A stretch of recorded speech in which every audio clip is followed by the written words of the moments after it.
el ciudadano es entonces un elemento importante de la democracia. Me gustó mucho esta frase, esta aseveración que hizo usted, maestro Jesús Eduardo, y porque en efecto el ciudadano pareciera que no, pero el ciudadano debería ser, o en esencia es, al menos desde el punto de vista formal, es el destinatario pues de toda la normatividad y por supuesto de la democracia. Y debería de ser, con mayor razón, por supuesto, en un mundo o en un sistema en el que los derechos humanos son los que se deben de privilegiar. Me parece que es muy, muy acertado este comentario. En ese sentido, también ya nos comentó acerca de la democracia liberal. En este sentido, maestro Jaime David, ¿a qué se le puede llamar democracia liberal en este contexto en el que estamos nosotros conversando sobre los derechos humanos y, por supuesto, la democracia?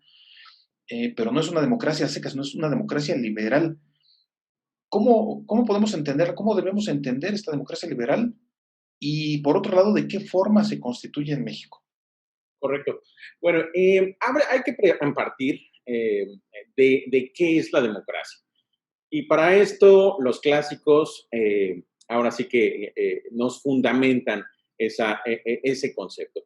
Tanto en la cultura griega, a través de Platón como de Aristóteles, nos mencionaban que la democracia pues era el gobierno o era la forma de gobierno de los más o de la mayoría, ¿no? Es decir, prácticamente, y yendo a la etimología griega, por supuesto, demos pueblo, kratos poder. Y en este sentido, a raíz de este artículo que desarrollamos tanto el maestro Jesús como su servidor, pudimos ver que particularmente Sartori, Giovanni Sartori, manejaba una idea muy poco convencional, la denominada democracia liberal. ¿Y a qué se refería él en este sentido? Bueno, él concebía como democracia liberal aquel elemento de legitimidad para resolver problemas del poder o del propio pueblo a través de un espíritu igualitario, que es lo que bien mencionaba el maestro Jesús Eduardo hace un momento. Ese piso parejo, esa verdadera igualdad que refiere en todo sistema ideal, a efecto de resolver los problemas que pudiesen surgir.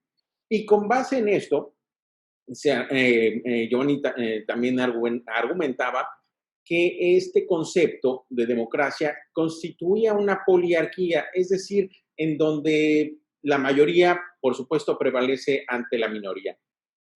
Luego entonces, la democracia liberal se sustenta en un modelo en donde los individuos buscan libertades civiles. Y esta es la clave de esta correlación entre nuestra constitución, el espíritu eh, de esta modificación al artículo tercero, en cuanto a que si la educación es un derecho humano, como se le prevé en la Declaración Universal de los propios derechos humanos, y está prevista en nuestra Constitución, y dentro de ese derecho humano está concebida la democracia, luego entonces, la democracia es un derecho humano.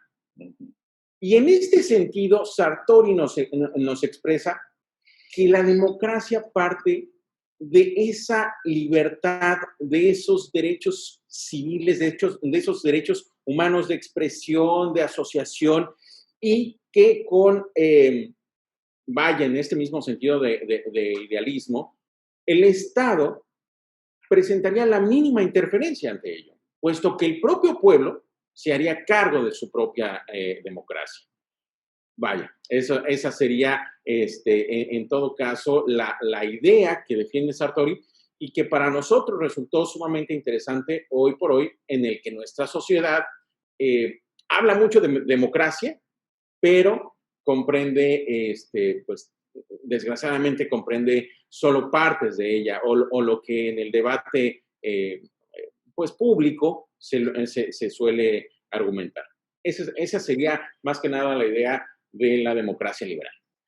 Y es cierto, en todos los sectores, en todos los ámbitos o en muchos ámbitos se habla de democracia y no solamente se habla de democracia, tal vez hasta podríamos decir se presume democracia, ¿no?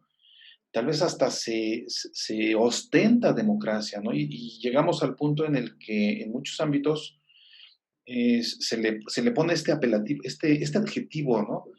Educación democrática, sociedad democrática, economía de la democracia, política democrática, y de pronto ya la democracia está en todos los ámbitos de la sociedad, pero parece ser como que todo el mundo hablamos, todo el mundo tratamos de aplicar lo que es la democracia, pero no todo el mundo tenemos a ciencia cierta, tal como nos lo están comentando, a ciencia cierta lo que es la democracia, y no solo la democracia seca, sino la democracia liberal, y sobre todo la democracia con relación a los derechos humanos, tal como ahorita nos lo están comentando. Y también, en este sentido, también hay un concepto que me llamó mucho la atención, que es el concepto de grietas de la democracia. ¿A qué se refiere? ¿De qué trata esto? ¿A qué se refiere esto de las grietas de la democracia, maestro Jesús Eduardo?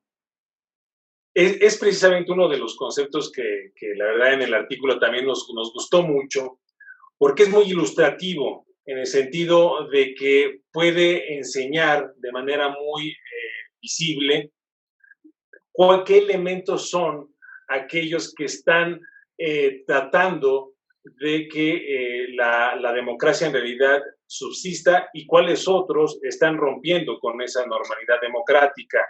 Entonces, por lo tanto, nosotros en este apartado de ese artículo hablamos de tres pilares fundamentales de la democracia y que esos pilares tienen ciertas grietas que son precisamente aquellos elementos que deberíamos de estar nosotros como país y como sociedad fortaleciendo y tratando de que no se agranden más, ¿no? El primer pilar que nosotros tratamos en el artículo tiene que ver precisamente con el ciudadano.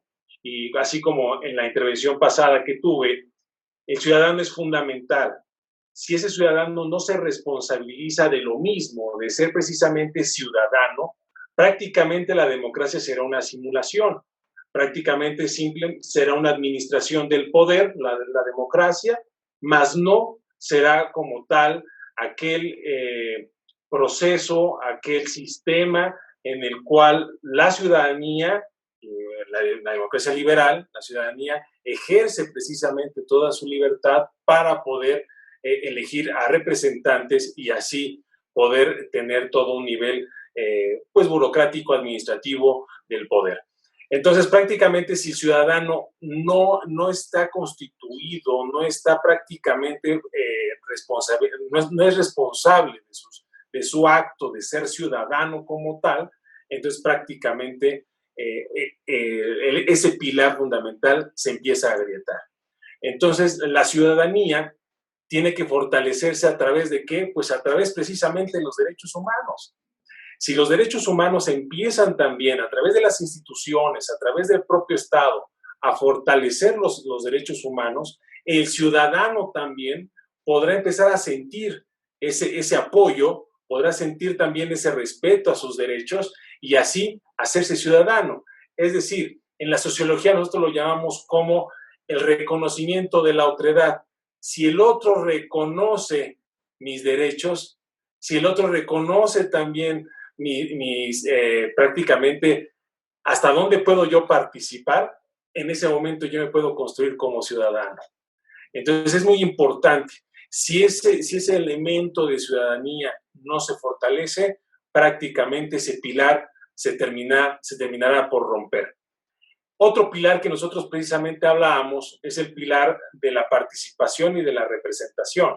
Y son dos elementos fundamentales en la democracia liberal, porque una cosa es la representación, es decir, el nivel de personas que prácticamente están o, pues, tratando de tener algún poder dentro de lo que es el sistema gubernamental, es decir, a un presidente, un gobernador, un presidente municipal, un diputado, un senador, etcétera.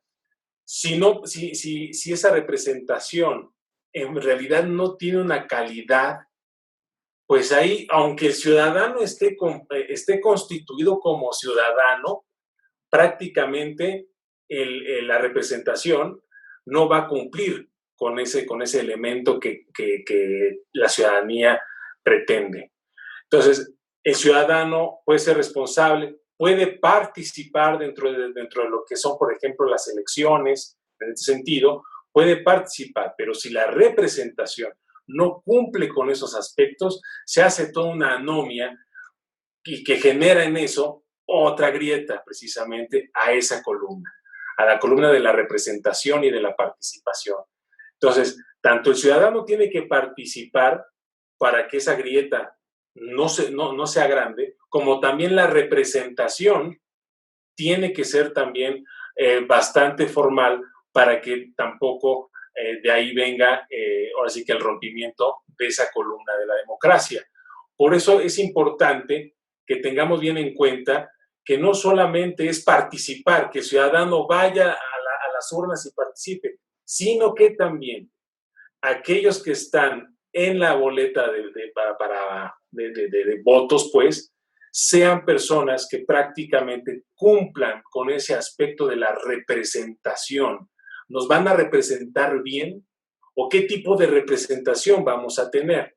Ese es precisamente otro elemento que nosotros estamos viendo que la democracia prácticamente tiene. Y un tercero es prácticamente el deber ser. El clásico, nosotros ahí en el artículo lo asociábamos mucho con la metodología del tipo ideal de Max Weber, ¿no? Es decir, poder generar una democracia ideal para ver qué elementos negativos encontramos en la democracia actual. En ese sentido, nosotros entonces vemos que sí, aunque es un ideal la democracia, prácticamente también se puede fortalecer a través precisamente de los derechos humanos. Es decir, que los derechos humanos sean aquellos mecanismos que puedan generar o que nos puedan acercar a esa democracia, a que el ciudadano en verdad pueda sentirse ciudadano, en que también aquellos que están en partidos políticos y puedan o pretendan representarnos tengan la capacidad, tengan también el conocimiento para poder llegar a representarnos, ¿no? Entonces, creo yo que estos tres pilares de la democracia están agrietados actualmente en nuestro país. Prácticamente el artículo que tuvimos la oportunidad de escribir aquí el maestro Jaime y un servidor, y que gracias a usted, doctor, que nos hizo la invitación, pues bueno, tiene un cierto tiempo ya y parece que no ha cambiado absolutamente nada. Entonces vemos que la democracia no solamente es por tiempo, sino que venimos de una democracia, como lo decía el maestro Jaime al principio, muy incipiente y que prácticamente no ha encontrado el camino para poder fortalecerse.